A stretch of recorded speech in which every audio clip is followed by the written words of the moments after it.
मुरादाबाद से इस वक्त की सबसे बड़ी और सनसनीखेज खबर सामने आई है। भारतीय वाल्मीकि धर्म समाज का सब्र अब जवाब दे चुका है। 4 सूत्रीय मांगों को लेकर समाज के लोग आज जिलाधिकारी कार्यालय पहुंचे और ऐसा जबरदस्त विरोध किया जिसने पूरे प्रशासन को हिलाकर रख दिया। भारतीय वाल्मीकि धर्म समाज आज अनिश्चितकालीन के लिए भूख हड़ताल पर बैठ गया, जिनका पहला आरोप है कि 20 साल से सफाई का काम कर रहे 4 कर्मचारियों को बिना किसी कारण, बिना नोटिस नौकरी से बाहर कर दिया गया। अब उनके परिवारों की रोजी रोटी पर तलवार लटक गई है। बच्चों को भविष्य अंधकार में धकेल दिया गया है। दूसरा मुद्दा है चंद्रपाल वाल्मीकि की रहस्यमयी मौत। समाज का आरोप है कि ये कोई एक्सीडेंट नहीं बल्कि सोची समझी हत्या है, लेकिन अब तक पुलिस प्रशासन चुप है। तीसरा मामला है ज्ञान सिंह वाल्मीकि की पुश्तैनी जमीन पर दबंगों ने कब्जा कर लिया और कार्यवाही सुनवाई तक नहीं हुई। चौथा बड़ा आरोप है कि वरिष्ठ समाजसेवी और सीनियर सिटीजन लल्ला बाबू द्रविड़ जी के साथ नगर निगम के स्वास्थ्य अधिकारियों ने की गाली गलौज और मारपीट।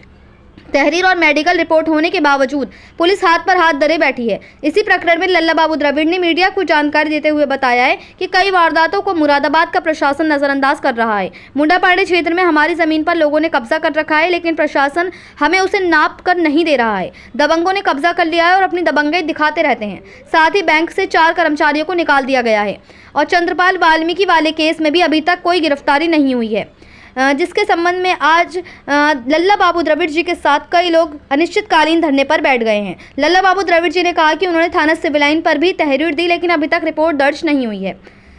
इन 4 मुद्दों से गुस्साए वाल्मीकि समाज के लोग अब अनिश्चितकालीन भूख हड़ताल पर बैठ गए हैं। धरना स्थल पर जमकर नारेबाजी हो रही है। लोग हाथों पर पोस्टर और कैप्शन लिए दिखाई दे रहे हैं। उनके चेहरे पर गुस्सा साफ झलक रहा है और उनके नारों की गूंज मुरादाबाद प्रशासन की नींद उड़ा चुकी है। अब सवाल यह है कि क्या प्रशासन पीड़ित परिवार की पुकार सुनेगा या फिर ये आंदोलन और भड़ककर जन आंदोलन का रूप ले लेगा। मुरादाबाद से परवेज अंसारी की रिपोर्ट। क्या नाम है सर आपका? मुझे करमवीर लल्ला बाबू द्रविड़ कहते हैं। आज भूख हड़ताल क्यों बैठे? दरअसल में यहाँ 6 लोग हमारे संगठन के यहाँ बैठे हैं। कई वारदातों को यहाँ का प्रशासन नजरअंदाज कर रहा है। मुंडा पांडे में वीरपुर बरिहार में हमारी ज़मीनों पर कब्जा कर रखा है, लेकिन प्रशासन उसे नाप के हमें नहीं दे रहा। दबंगों का कब्जा है। दूसरा ये है कि 4 कर्मचारी बैंक से निकाल दिए गए हैं।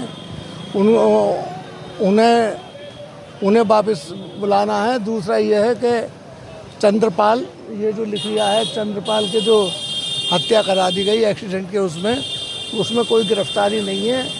एक सीनियर सिटीजन को नगर निगम में मार लिया था स्वास्थ्य अधिकारी के उससे, और तहरीर देने पर सिविल लाइन थाने ने रिपोर्ट भी अभी तक दर्ज नहीं है, जबकि मेडिकल वगैरह सब है। कितने लोग भूख हड़ताल पर बैठे हैं? 6 बैठे हुए हैं और सब समर्थन में। कितने लोग हैं? 6। तो यहाँ से आप उठेंगे कि नहीं? नहीं, ऐसे क्यों उठ जाएंगे यार, जब तक रात दिन ही पड़े रहेंगे। अनिश्चितकालीन हड़ताल? हाँ, लिख लिया ना आज। अगर प्रशासन थाना सिविल लाइन पर गए थे, कितना लिखा है? और साहब आप जानते ही हो कि हमारी कौन सुने हैं दलितों की। आखिर क्या वजह थी दलितों के ऊपर अत्याचार सबसे ज़्यादा बढ़ते हैं? देखिए, ऐसा है ना कि हम कभी सत्ता में तो रहे नहीं, वाल्मीकि लोग सत्ता में तो रहे नहीं।